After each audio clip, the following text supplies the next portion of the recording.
আসসালামু আলাইকুম ওয়া রাহমাতুল্লাহি ওয়া বারাকাতুহু। আপনারা ভালো আছেন তো সবাই? আসন্ন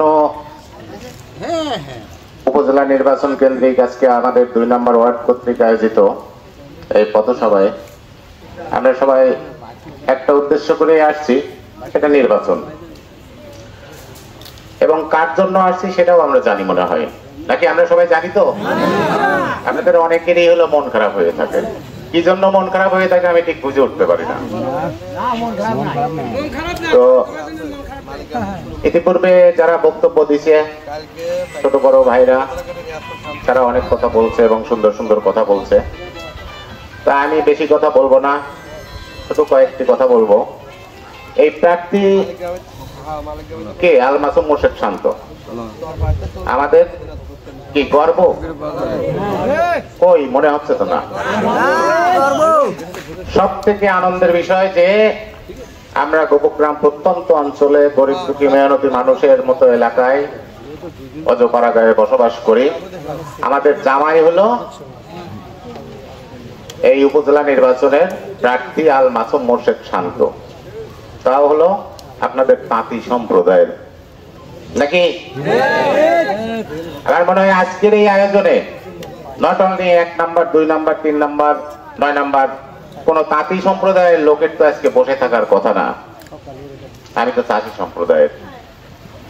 তো আজকে আমি আপনাদের অনুপ্রেরণায় আমি লাভ দিয়ে হলে গাছের মাথায় উঠবো, অথচ আপনাদের পথ চলা দেখে লজ্জা পাই আমি। আপনাদের উৎসাহ উদ্দীপনা কেন যে নাই আমি বুঝতে পারি না। আপনাদের ভয়টা কোথায়? আমি ফারুক তো আরো অনেক আগেই মারা গেছি। আমি মৃত্যু নিয়ে ভয় করি না। আমাকে এবং আমার ছোট ভাইকে প্রতিদিন মনে হয় গুলি করে, এই এখান থেকে মারবো, সেখান থেকে মারবো, এই মাফ করবো, তা করবো।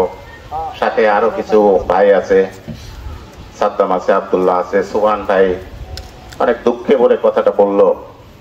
এটা সম্মানী মানুষ। সুবহান ভাই কোনোদিন কারো একটা চট থাপ্পড় মারছে আপনারা কি কেউ দেখেছেন? বা হাটে বাজারে এসে কারো গালমন্দ করেছে? এটা ভালো পরিবারের একটা সন্তান, একটা শিক্ষিত ছেলে। এই রকম যে অকথ্য ভাষায় গালমন্দ করে, এই গালমন্দের দিকে চিরতরে বন্ধ করব আমরা, সেই লক্ষ্যে এই 8ই মে নির্বাচন। আমি আপনাদেরকে সবিনয় অনুরোধ করব, আপনারা তাঁতি সম্প্রদায়ের যারা আছেন আপনারা সবাই আপনার জামাইয়ের মার্কা ঘোড়া মার্কা, সেই ঘোড়া মার্কাকে ভোট দিয়ে জয়যুক্ত করবেন। আর যে সমস্ত ভয় নিয়ে আপনারা বসবাস করেন সেই সমস্ত ভয় তো আমরা করব। তা আমরা যখন এত দৌড়াদৌড়ি করছি আমরা ভয় পাই না, আপনারা কেন পান? আপনারা ঠিক ঈদ উপলক্ষে যেরকম আনন্দ উপভোগ করেন, আমি ইতিপূর্বে অল্প কিছুদিন আগে হলো সংসদ নির্বাচন, আমার সাথে মুসলিমীয় কিছু লোকজন ছিলেন। আমি কি বলেছিলাম মনে ছিল আপনাদের? যে অবাধ সুষ্ঠু নির্বাচন হবে, আপনারা আপনাদের পছন্দের প্রার্থীকে ভোট দিবেন।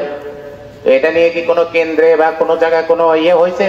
কোনো ঝড় উঠাতে কেউ পারছে? পারি নাই। আমি ইউনিয়ন পরিষদের একটা প্রার্থী ছিলাম। আমি বলেছিলাম যে কয়জন ইউনিয়ন পরিষদের চেয়ারম্যান আছেন বা দাঁড়াইছেন আপনারা আসেন সবাই, এই সমস্ত হুঙ্কার ধুঙ্কার করে কোনো লাভ নাই। সবাই এক মঞ্চে এক আয়োজনে আসেন, ভোট চাই। আমি শিবলিকে বলেছিলাম, আলম ভাইকে বলেছিলাম, মোতালেব ভাইকে বলেছিলাম, আমি প্রত্যেককে বলেছিলাম যে আসেন, এই সমস্ত দাঙ্গা হাঙ্গামার দরকার নাই, এক মঞ্চে ভোট চাই। সাধারণ মানুষ ঈদের আনন্দের মতো সেজে গুজে যেয়ে তারা ভোট চাই, ভোট দিবে। কি মধু ভাই কথা ঠিক না বেঠিক? 5 ওয়াক্ত নামাজ কালাম পড়ো, আমার কথার ভিতরে কি কোনো মিথ্যা আছে? তো আমি এই 8ই মে এই উপজেলা পরিষদ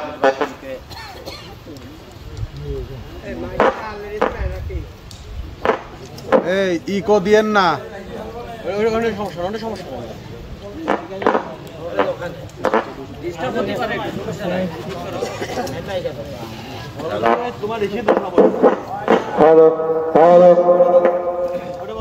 এই ইকো দিয়েন না ভাই, ইকো বাদ দাও। ইকো দিলে পরে জাবরা হয়ে যায় রেকর্ডে আসে। ইকো বাদ দিয়ে কথা বলো।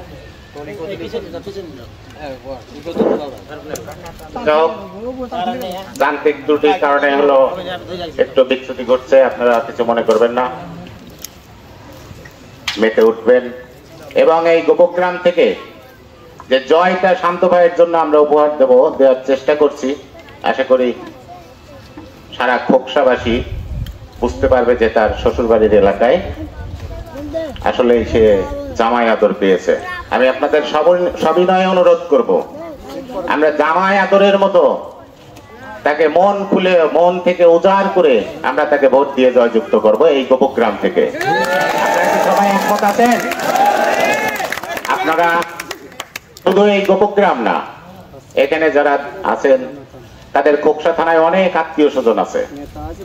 আমি আপনাদেরকে পায়ে ধরি, আপনারা প্রত্যেকটা আত্মীয়র বাড়িতে একটা করে 1 মিনিট করে ফোন দিয়ে একটু কুশল বিনিময় করে এই প্রার্থীর জন্য, আমার এই প্রাণপ্রিয় শান্ত ভাইয়ের জন্য এই নিবেদন, এই আবেদনটা করবেন যাতে তারাও ঘোড়া মার্কায় ভোট দেয়। অবশ্যই আমরা খোকসাতে শান্তি প্রতিষ্ঠা করব করব করব ইনশাআল্লাহ, এটা আপনাদের ভোটের মাধ্যমে। সে নির্বাচিত না হয়ে আবার আপনার এলাকায়, বিভিন্ন এলাকায় যে সহযোগিতাটা করে, এরকম কি কোনো নেতা করে? আমরা যদি কেউ মায়ের দুধ খেয়ে থাকি তাহলে পরে অবশ্যই সেটা প্রথম কাতারে শান্ত ভাইকে আনতে হবে। অনেকে বছরের পর বছর 35 বছর 40 বছর ধরে চেয়ার নিয়ে বসে আছে, শান্ত ভাইয়ের কিন্তু চেয়ার নেই। তাও দেখেন কত কি করে বেড়ায়। আপনারা শুধু একটা চেয়ারে একটা বার, আমি আর দ্বিতীয়বার কোনোদিন শান্ত ভাইয়ের ভোট চেতে আসবো না, এটা কিন্তু আমি অকপটে সবাইকে বলি। শুধু একটা বার আপনারা দেন, ভোটটা আপনারা দিবেন, ভোটটা আমি বুঝে নেব। আমি আপনাদেরকে আবারও বলছি, ভোটটা আমি কেন্দ্র থেকে বুঝে নেবো। আপনাদেরকে অনুরোধ করি, হাতে পায়ে ধরি, আপনারা কেন্দ্রে যাবেন, সুন্দরভাবে ভোট দিবেন। এই বলে আমি আমার বক্তব্য শেষ করছি। সবাই আসসালাম।